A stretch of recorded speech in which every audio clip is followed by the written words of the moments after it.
பேச்சாளர்கள் இருக்கிறாங்க, எப்படி பேசுகிறாங்கன்னு பார்ப்போம். அடுத்தபடியாக பெண்கள் தான் ஆர்வமுள்ளவர்கள் என்ற அணியின் உறுப்பினர் சாலிஹா சுமையா அவர்களை பேசுமாறு அழைக்கிறேன். அஸ்ஸலாமு அலைக்கும் வரஹ்மத்துல்லாஹி வபரகாத்துஹு.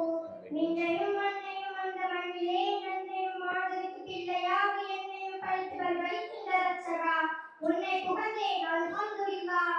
பெண்ணை போற்றிய உண்மையான உண்மை நபியை வாழ்த்தும் அந்த ஸலவாத்தை கூறி என் குலவை துவக்குகின்றேன். அல்லாஹும்ம ஸல்லி அலா முஹம்மதின் வ அலா ஆலிஹி வஸஹ்பிஹி அஜ்மஈன். நடுவர்களே, எனக்கு முன் பேசிய தோழர்கள் அவர் பேரே எனக்கு சரியா படிக்க தெரியாது. இந்த நிலையில இவர் வரலாறு படிச்சா எப்படி இருக்கும்? என்னவோ பெரிய அல்லாமாவுள்ள அதிகாரி மாதிரி வியாக்கரணம் பேசுறாரு. நடுவர்களே, எனக்கு முன் பேசியவர் விதித்த சவாலை முறியடிக்க தயார். பெண்கள் மாத கல்பத்தில் ஒவ்வொரு பாகமாக இருந்தார்கள் என்பதற்கு இதோ 2 நிகழ்ச்சி உங்கள் முன் வைக்கின்றேன். அன்னை ஆயிஷா ரலியல்லாஹு அவர்கள் அறிவிக்கிறார்கள், ஒரு அன்சாரி பெண்மணி நபிகளாரிடம் வந்து மாதவிடாய் குளியல் பற்றி கேள்வி கேட்டார்கள். நபிகளார் விளக்கம் சொன்னார்கள். அப்பெண் மேலும் விளக்கம் கேட்டார்கள். நபிகளார் மறுபடியும் விளக்கம் சொன்னார்கள். ஒரு ஆண் எவ்வளவு விளக்கம் கொடுக்க முடியுமோ அவ்வளவு விளக்கத்தையும் நபிகளார் சொல்லி முடித்த பிறகும் அந்த பெண்மணிக்கு மார்க்கம் பற்றி விளக்கம் அறிய அவள் புரியாததை பார்த்த நபி அவரின் மனைவிகள் தன்பாலிருந்து விளக்கம் சொன்னார்கள் என்கிறது வரலாறு. சஹீஹுல் முஸ்லிம் கிரந்தத்தில் பதிவு செய்யப்பட்டுள்ளது. நடுவர்களே, இது போன்ற மற்றொரு நபிமொழி புகாரி மற்றும் முஸ்லிம் ஆகிய ஹதீஸ்களில் பதிவு செய்யப்பட்டது.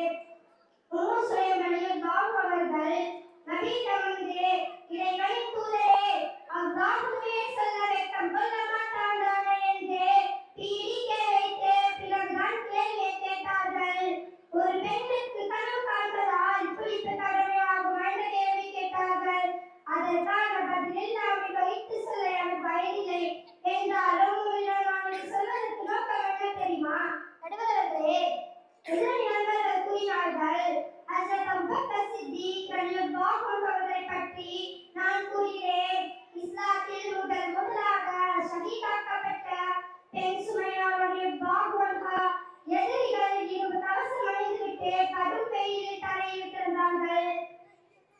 அவை அருகே கும்பலாக சூழ்ந்து நின்று உரக்க சிரித்த வண்ணம், முகமதின் மார்க்கத்தை ஏற்றுக்கொண்டாய் அல்லவா, முகமதின் மார்க்கத்தை ஏற்றுக்கொண்டாய் அல்லவா, முகமதின் மார்க்கத்தை ஏற்றுக்கொண்டாய் அல்லவா, அதன் பல்லை சிரைத்து பார் என்று பரிகாசம் செய்தார்கள். அப்படி இருந்தும் கூட சிங்க பெண்ணாக லா இலாஹ இல்லல்லாஹ் முஹம்மது ரசூலுல்லாஹ், லா இலாஹ இல்லல்லாஹ் முஹம்மது ரசூலுல்லாஹ், லா இலாஹ இல்லல்லாஹ் முஹம்மது ரசூலுல்லாஹ் என்ற கலிமாவை வைத்தார்கள். முதலாக இஸ்லாத்தில் ஷஹீதானார்கள். நபி அவர்களால் சனபதியின் நற்செய்தி சொல்லப்பட்டவர்கள் சுமையா ரலியல்லாஹு அன்ஹா அவர்கள். நடுவர்களே, இப்போது சொல்லுங்க, நபிகளாரின் காலத்தில் வாழ்ந்த இஸ்லாமிய முன்னேறிய பெண்கள் தான் மார்க்க கல்வி அதிக ஆர்வம் என்பதற்கு இந்த சம்பவங்கள் சான்றாக அமைகின்றன.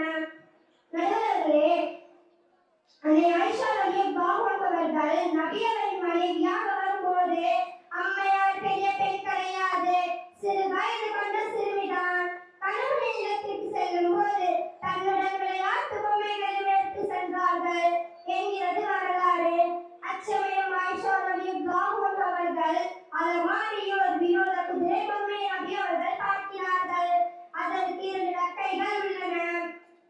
இதோ விளையாட்டு பிள்ளை விளையாட்டுத்தனமாக பொம்மையை வைக்கின்றார் என்று, இது என்ன குதிரைக்கு ரெக்கை உள்ளது என்று நபி வினாவிய போது அவர்கள் சொன்ன பதில் ஆயிஷா ரலியல்லாஹு அன்ஹா அவர்கள் மார்க்க கல்வியை நமக்கு சுட்டி காட்டுகிற நடுவர்களே. சுலைமான் நபியிடம் இப்படி ஒரு குதிரை இருந்ததாம் என்று வழியளித்தார்கள்.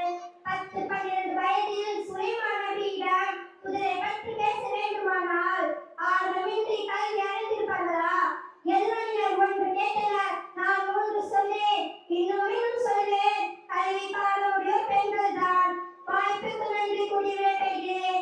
அஸ்ஸலாமு அலைக்கும் வரஹ்மத்துல்லாஹி வபரகாத்துஹு. வலைக்கும் அஸ்ஸலாம் வரஹ்மத்துல்லாஹி தஆலா வபரகாத்துஹு. சவால்லாம் பயங்கரமாக இருக்குது. பெண்கள் தான் மார்க்க கல்வியில் ரொம்ப ஆர்வமாக இருந்தாங்க அப்படின்ட்டு உண்மையான செய்தி தான். நபிகள் ஸல்லல்லாஹு அலைஹி வஸல்லத்திட்ட ஒரு குழு வந்தாங்க, பெண்களுடைய குழு. அல்லாஹுடைய தூதர் அவர்களே, எப்போ பார்த்தாலும் ஆண்கள் உங்களை சுற்றி உட்காந்துக்கிட்டே இருக்கிறாங்க, எப்போ பார்த்தாலும் உட்காந்துக்கிட்டே இருக்கிறாங்க, ஏதாவது கேட்டுக்கிட்டே இருக்கிறாங்க, நீங்கள் சொல்கிறீங்க, அவங்க கேட்குறாங்க, நீங்கள் பதில் சொல்கிறீங்க, எங்களுக்கு எதுவுமே இல்லையே அப்படின்னு கேட்டப்போ நபி ஸல்லல்லாஹு அலைஹி வஸல்லம் சொன்னாங்க, பெண்கள் ஒரு இடத்துல வாரத்துக்கு ஒரு நாள் நீங்கள் கூடுங்க, நான் அங்கே வர்றேன், உங்களுக்கு மார்க்கத்தை சொல்கிறேன் என்று சொன்னார்கள். புகாரியில் இந்த ஹதீஸ் வருகிறது.